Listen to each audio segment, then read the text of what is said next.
What's going on, guys? Welcome back to a brand new decode. Today we're going to be doing something a little bit different. Same topics, but different numerical themes. As you guys know, I usually like to stay to 33 and 911 because that's sort of the code and pattern that we've discovered within this magnificent birth and death riddle. But in this one, for some reason, the number 113 and 311, it's so prevalent. It reminded me of an older post back in the day. By back in the day, I mean COVID, BC. During COVID, this number would come up absolutely nonstop with every major event. And some people believe the main reason for that is being because COVID was announced a national pandemic on March 11th, 3/11. The number deeply associated with manipulation or dishonesty. Just look through this list. Every word, every theme that has to do with lying or dishonesty or deception is 113 or 311, like the pandemic was declared on 3/11. Even the number itself looks just like the word lie. Even more fascinating when we look at these words here. Clade X, that was the simulation that they did back in, what was it, 2019, I believe, 2018, 2019. That was a coronavirus pandemic simulation that was exactly 666 days before 3/11. That's a whole nother topic with the 666. But then also pandemic equaling 113. So Clade X simulates a coronavirus pandemic, which equals 113. That was declared on 3/11. Anyways, that's not the topic of this video.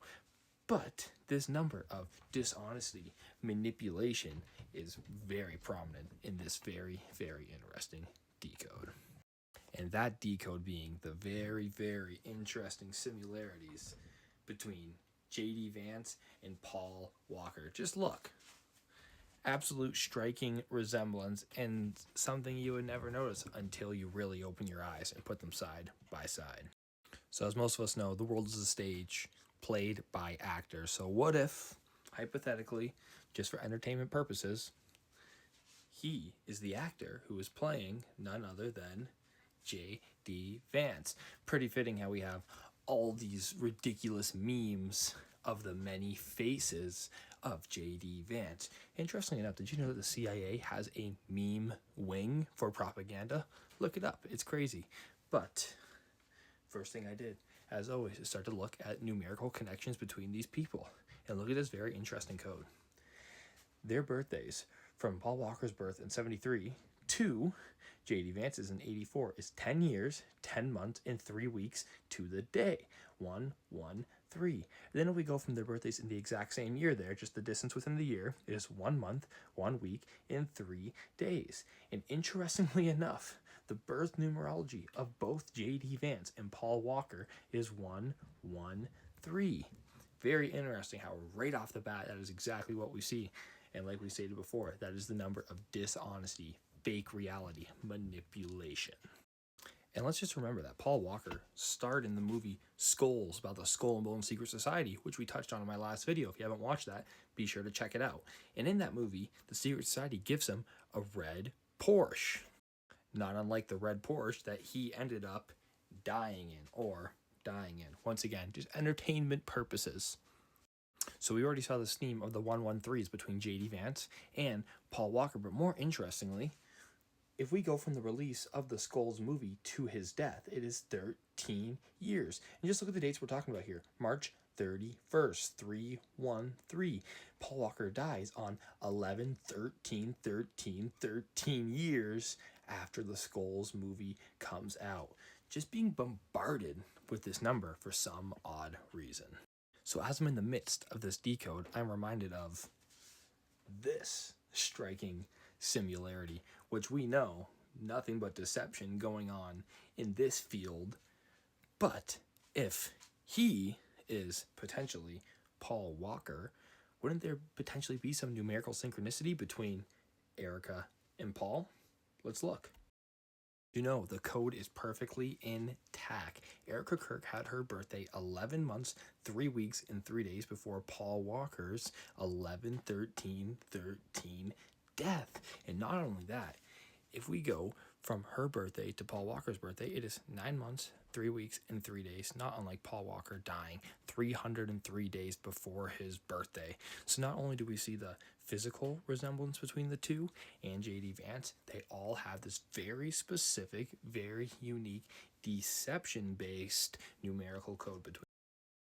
Now, I warn you, this is where it gets even more weird. While I was in the midst of this decode, once again, I stumbled across this. We have the General Michael Aquino and his odd resemblance to both J.D. Vance and Erica Kirk. And if you don't know much about Michael Aquino, read this.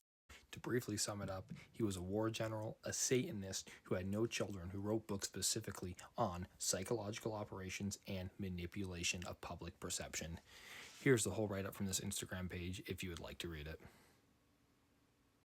And once again, the numbers don't lie. Check this out. Erica Kirk's birthday came 11 weeks and 3 days after the death of Michael Aquino here.